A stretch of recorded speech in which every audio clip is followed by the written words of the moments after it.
Hello student, JPIC exam special में आपका स्वागत है। आज के हम 12th हिस्ट्री के अंतर्गत आज हम कुछ महत्वपूर्ण प्रश्नों को लेकर के आपके सामने प्रस्तुत हुए हैं। इन महत्वपूर्ण प्रश्नों के अंतर्गत दो दीर्घोत्तरीय प्रश्न हैं जिसके अंतर्गत हम लोग अध्ययन करेंगे। तो चलिए विषय वस्तु को स्टार्ट करते हैं और आगे बढ़ते हैं। जैसा कि आप ब्लैक बोर्ड पर देख रहे हैं, दो महत्वपूर्ण प्रश्न हैं। एक है, क्या आरंभिक राज्यों में शासक निश्चित रूप से क्षत्रिय ही होते थे? तो दीर्घोत्तरीय प्रश्न है ये लेसन 3 के अंतर्गत कि क्या आरंभिक राज्यों में जो शासक होते थे क्या वो क्षत्रिय ही होते थे, इसका उल्लेख कीजिए। तो इस संदर्भ में हम लोग इस प्रश्न को लेकर के अध्ययन करेंगे। आरंभिक राज्य, प्राचीन काल में वर्ण व्यवस्था थी और वर्ण व्यवस्था के आधार पर एक व्यवस्था दी गई थी कि ब्राह्मण का कार्य आध्यात्मिक कार्य करना, पूजा पाठ करना, शासक को सलाह देना, नैतिक मूल्यों को परिपूर्ण करना राजा को, और उसे दिशा निर्देशित तो नहीं कर सकते थे लेकिन सलाह देते थे। आध्यात्मिक मानवीय मूल्यों से अवगत कराते थे कि किस तरह से कैसे कार्य किए जाएं मानव के कल्याण के लिए, जिससे इहलोक और परलोक दोनों अच्छा और बेहतर हो। तो इस तरह से राजा को सलाह देने के साथ साथ नैतिक और आध्यात्मिक मूल्यों से लोगों को अवगत कराना था। लोग समाज में सही दिशा पे चल सकें, इसलिए ब्राह्मण जो है उन्हें आध्यात्मिक और नैतिक मूल्यों से अवगत कराते थे। इसी क्रम में क्षत्रियों का कार्य सुरक्षा करना था। समाज में से सुरक्षा का कार्य क्षत्रियों के ऊपर था, जिम्मेदारी थी। व्यापार और वाणिज्य का कार्य जो थे वणिक वर्ग का थे, यानी वैश्य वर्ग का कार्य था। और लास्ट में जो चौथा वर्ग था, जो शूद्र थे, उनका कार्य सेवा कार्य करना था। तो इस तरह से वर्ण व्यवस्था पर आधारित सभी वर्णों के कार्य निर्धारित किए गए थे। तो यहाँ पे जो प्रश्न है कि क्या प्राचीन काल में जो शासक होते थे वे क्षत्रिय ही होते थे, इसके संदर्भ में हम लोग विवेचना करेंगे। तो देखेंगे कि जैसा कि प्राचीन काल में वर्ण व्यवस्था के आधार पर समाज बटा हुआ था, अधिकांशतः शासक क्षत्रिय ही होते थे, अधिकांशतः शासक क्षत्रिय ही होते थे, लेकिन कुछ अपवाद भी मिलते हैं। उन्हीं अपवाद को हम लोग विवेचना करेंगे कि आरंभिक क्या सभी राजा शासक क्षत्रिय थे या फिर अन्य कोई थे। तो इसी संदर्भ में हम लोग अध्ययन करेंगे। तो पहले स्टेप में जो तथ्य निकल करके आता है वो मौर्य शासक के संदर्भ में आता है। मौर्य शासक चंद्रगुप्त मौर्य जो मौर्य वंश की स्थापना की थी, इसके संदर्भ में विद्वानों में मतभेद है। ज़्यादातर अधिकांश ब्राह्मण साहित्य जो हैं उसमें उल्लेख मिलता है कि मौर्य शासक चंद्रगुप्त मौर्य निम्न कुल का था, निम्न जाति का था, जो भारत में शक्तिशाली साम्राज्य की स्थापना की। मौर्य वंश की स्थापना के स्थापना के पश्चात पूरे भारत में एक विशाल साम्राज्य की स्थापना की और भारत में राजनीतिक एकता स्थापित की। तो एक ऐसा शक्तिशाली शासक जो ब्राह्मण ग्रंथों में जिसका उल्लेख मिलता है कि निम्न जाति का था, निम्न कुल का था, तो ये भी एक अपवाद है। यानी चंद्रगुप्त मौर्य भी एक क्या है, अपवाद है। जैसा कि उल्लेख मिलता है कि सभी शासक क्षत्रिय नहीं थे, बल्कि कुछ शासक ऐसे भी थे जो ब्राह्मण या क्षत्रिय न होते हुए भी वो भारत में शासक बने, राजा बने और भारत में साम्राज्य स्थापित किया। तो इसमें इसका उल्लेख महत्वपूर्ण है। यानी चंद्रगुप्त मौर्य ब्राह्मण नहीं था फिर भी, या क्षत्रिय नहीं था, निम्न कुल का था, फिर भी यह शासक बना। इसी क्रम में दूसरे शासक के संदर्भ में हम लोग अध्ययन करेंगे। सातवाहन कुल का शासक गौतमी पुत्र सातकर्णी, गौतमी पुत्र सातकर्णी के विषय में भी उल्लेख मिलता है। बहुत ही शक्तिशाली शासक था। तो ऐसे भी शासक इतिहास में हुए जो क्षत्रिय नहीं थे और विशाल साम्राज्य की स्थापना की है, उनकी उपलब्धियां विशिष्ट हैं, अपने कार्यों से इतिहास में अपना विशेष स्थान रखते हैं। तो गौतमीपुत्र सातकर्णी भी एक ऐसा शासक था जो बहुत ही शक्तिशाली सर्वसंपन्न शासक था। और ये भी इसके विषय में भी उल्लेख मिलता है कि अपने को इस तरह से प्रतिष्ठापित किया था कि क्षत्रियों और ब्राह्मणों को विनाश करने वाला स्वयं को बताता था, कि स्वयं को ब्राह्मण और क्षत्रियों का विनाश करने वाला बताया है, इसका इस तरह से उल्लेख मिलता है। तो ऐसे कंडीशन में ये भी क्षत्रिय नहीं था, ब्राह्मण नहीं था, निम्न कुल का था, क्योंकि ब्राह्मण और क्षत्रियों का विनाश करने वाला स्वयं को बताया है। तो ये भी एक विशिष्ट घटना है। उसके विषय में भी इतिहासकार इस रूप में प्रस्तुत करते हैं कि क्षत्रिय न होते हुए भी इसने विशाल साम्राज्य की स्थापना की और शासक बना। इसी क्रम में आगे हम लोग चलते हैं और नेक्स्ट है इसी क्रम में इतिहास में कि जो ये शासक हुए हैं, ये इसी क्रम में सुदर्शन झील का निर्माण करने वाला शासक जो था शक शासक रुद्रदामन के संदर्भ में चर्चा आता है। रुद्रदामन जिसका 2री शताब्दी का समय काल है और इसने भी सुदर्शन झील का निर्माण कराया था। तो सुदर्शन झील का निर्माण कराने के साथ साथ इसकी विशिष्ट उपलब्धियां थी। अपने उपलब्धियों के दम पे ये जाना जाता है और इसी उपलब्धियों के कारण इतिहास में अपना स्थान रखता है। ये भी निम्न कुल का शासक था, मतलब निम्न जाति का था और इसके विषय में भी उल्लेख मिलता है कि ये ब्राह्मण और क्षत्रिय नहीं था। तो डियर स्टूडेंट, जैसा कि इस प्रश्न में स्पष्ट होता है, प्रश्न जैसे पूछा गया है कि क्या प्राचीन काल में सभी शासक क्षत्रिय ही थे, तो यहाँ पे ये एग्जाम्पल हैं और इन्हीं एग्जाम्पल के थ्रू इस प्रश्न की विवेचना करते हुए आगे बढ़ना है कि नहीं, प्राचीन काल में सभी शासक क्षत्रिय नहीं होते थे। कुछ अपवाद हैं शासक जो इतिहास में अपना स्थान रखते हैं अपनी उपलब्धियों के कारण। क्षत्रिय और ब्राह्मण दोनों न होते हुए भी अपना भारत में विशाल साम्राज्य की स्थापना की और शासन स्थापित किया। तो इस तरह से एग्जाम्पल है, इन्हीं एग्जाम्पल के जो है इन्हीं उदाहरणों के माध्यम से हम इस प्रश्न की विवेचना कर सके। आगे बढ़ते हैं। इसी क्रम में दूसरा प्रश्न है, दीर्घ उत्तरीय प्रश्न, भगवत गीता के संदर्भ में है। भगवत गीता महाभारत का उपदेशात्मक अंश है, इसके महत्व का उल्लेख कीजिए।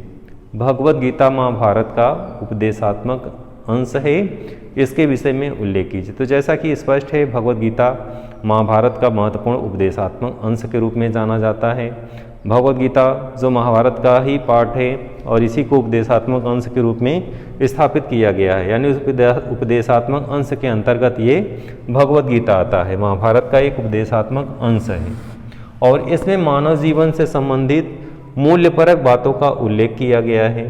मानव जीवन को कैसे मूल्यपरक बनाना है, कैसे मानव जीवन को एक सही दिशा प्रदान करना है, मानव जीवन कैसे एक अच्छा जीवन बन सकता है मानव का, क्योंकि मानव रूप हमेशा नहीं मिलता। कर्मों के आधार पर व्यक्ति मानव का रूप पाता है और उस मानव का रूप पाने के पश्चात उसे कैसे किन किन कार्यों को करना चाहिए, किन पथ पे चलना चाहिए, कैसे सद्मार्गों के द्वारा जो है अच्छे मार्गों पे चल करके ही व्यक्ति अपना कल्याण कर सकता है और संपूर्ण जीव जंतुओं को, संपूर्ण मानव प्रजाति का कल्याण कर सकता है, अपना इहलोक नहीं परलोक को भी सुधार सकता है। तो इस तरह से भगवत गीता में जो उल्लेख किया गया है वो मानव के संदर्भ में है, इसलिए विविध रूपों में इसका महत्व मिलता है। तो क्रम से इसकी विवेचना हम लोग करते हैं कि कैसे महत्वपूर्ण है। तो इसी क्रम में फर्स्ट पे स्टेप पे हम लोग आते हैं। भगवत गीता महाभारत का सबसे रोचक और शिक्षाप्रद भाग है।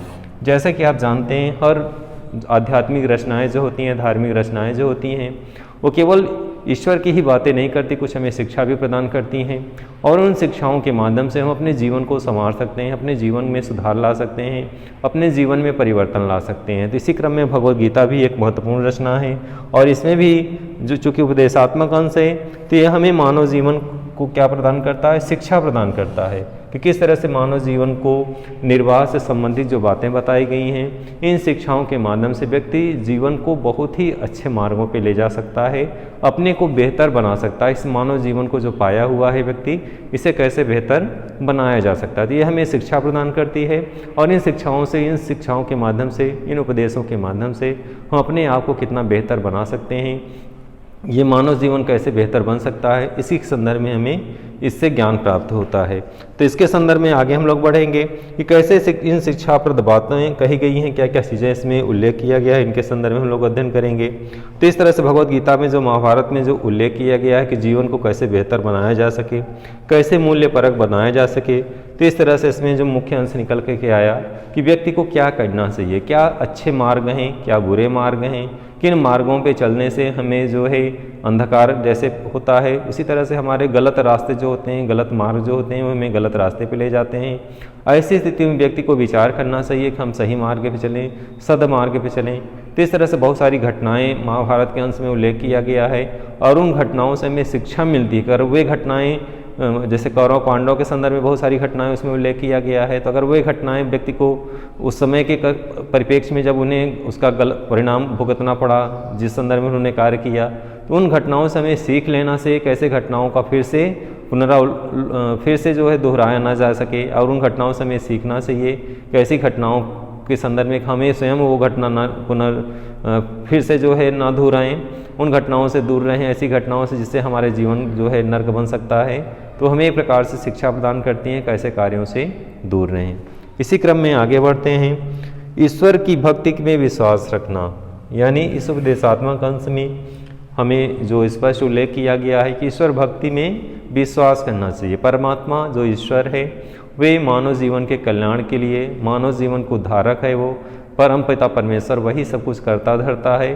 वो हर व्यक्ति को उसमें विश्वास करना चाहिए। ईश्वर में आस्था होगी, ईश्वर में विश्वास होगा, तभी इस वैतरणी को व्यक्ति पार कर सकता है, इस दुनिया से निकल सकता है, इस कर्मजाल से। और ये तभी संभव है जब ईश्वर या परमात्मा में व्यक्ति का विश्वास होगा, क्योंकि ईश्वर के में विश्वास किए बिना व्यक्ति कोई भी कार्य नहीं कर सकता। क्योंकि ईश्वर अगर साथ नहीं होगा, ईश्वर में आस्था नहीं होगी, ईश्वर में विश्वास नहीं होगा, तो व्यक्ति पशुवत जैसी प्रवृत्तियाँ उसके अंदर आने लगती हैं, कुवृत्तियाँ आने लगती हैं और व्यक्ति इस जीवन के मार्ग पे सही कार्य नहीं कर सकता। तो ईश्वर में आस्था होनी चाहिए, ईश्वर में विश्वास होना चाहिए और इस तरह से हमें ये भगवद गीता जो है और इस उपदेशों के माध्यम से हम अपने जीवन को बेहतर बना सकते हैं और ईश्वर में आस्था रखते हुए आगे बढ़ सकते हैं। तो ईश्वर में हमें आस्था देता है, भक्तिमय तरीके से आगे बढ़ने के लिए प्रेरित करता है। इसी क्रम में नेक्स्ट है, निस्वार्थ भाव से कर्म करना चाहिए। व्यक्ति को कर्म निस्वार्थ भाव से करना चाहिए, बिना उसके फल की लालसा किए बिना। हर व्यक्ति को कर्म इस तरह से करना चाहिए कि हमारा ये उत्तरदायित्व है, हमारा ये कर्तव्य है और इस तरह से निस्वार्थ भाव से कर्म को करते जाना चाहिए, फल की चिंता नहीं करना चाहिए। इस उपदेशात्मक अंश का यही मूल है कि बिना कर्म करते जाएं, बिना फल की लालसा किए हुए। तो निस्वार्थ भाव से कर्म करने की प्रेरणा हमें भगवद गीता से प्राप्त होती है। इसी क्रम में आगे हम लोग बढ़ते हैं। भगवद गीता के जो 18 अध्याय इसके अंतर्गत हैं, इस 18 अध्याय में हजारों वर्षों से अधिक समय तक हिंदू विचारों को अपना प्रभाव छोड़ा। यानी भारत में जो हिंदू संस्कृति है, हिंदू लोग हैं, उनके विचारों पे भगवद गीता का अद्भुत प्रभाव है। उसके विचारों को, उसकी जो शिक्षाएं हैं, भगवद गीता के जो मूल अंश हैं कि कैसे निस्वार्थ भाव से कर्म करना चाहिए, उन विचारों को, उन चीज़ों को हमारे हिंदू समाज में अपनाया गया है। बहुत सारे लोग भगवद गीता के अंशों को अपने जीवन में आत्मसात किए हैं। वर्षों से चली आ रही परंपराओं में हमें उस भगवद गीता के अंश लोगों के आत्मा में, उसके मन स्थिति में दिखाई देता है, उनके विचारों में दिखाई देता है। तो इस तरह से हमारे हिंदू समाज में भगवद गीता का प्रभाव स्पष्ट रूप से दिखाई देता है। इसी क्रम में आगे बढ़ते हैं। भगवद गीता में कहा गया है आत्मा अमर है, आत्मा में आत्मा को कोई नष्ट नहीं कर सकता, केवल शरीर नष्ट होता है। भगवद गीता में स्पष्ट उल्लेख किया गया है कि शरीर नाशवान है, शरीर नष्ट होता है, आत्मा कभी नहीं मरती। आत्मा अजर और अमर है, हमेशा शरीर नष्ट होती है। जैसे पुराने कपड़े फट जाते हैं, लोग नए कपड़े धारण करते हैं, वैसे ही ये शरीर हमारी जब नष्ट हो जाती है तो ये आत्मा फिर से जो है एक नया शरीर धारण करता है। ये क्रम हमेशा चलता रहता है। शरीर के प्रति मोह व्यक्ति का नहीं होना चाहिए, व्यक्ति को निस्वार्थ तरीके से कर्म करना चाहिए और जीवन के पथ पे आगे बढ़ना चाहिए। तो भगवद गीता बहुत ही महत्वपूर्ण अंश है महाभारत का और इस अंश के माध्यम से मानव जीवन अपने जीवन को बहुत ही सुखमय और सरल बना सकता है। तो भगवद गीता के संदर्भ में आज हम लोग अध्ययन किए किस तरह से भगवद गीता का क्या महत्व है, इसकी क्या उपादेयता है, इसके संदर्भ में हम लोग अध्ययन किए। तो डियर स्टूडेंट, आज की वीडियो में बस इतना ही। अगले वीडियो में नए विषय वस्तु फिर से प्रस्तुत होंगे। तब तक के लिए धन्यवाद।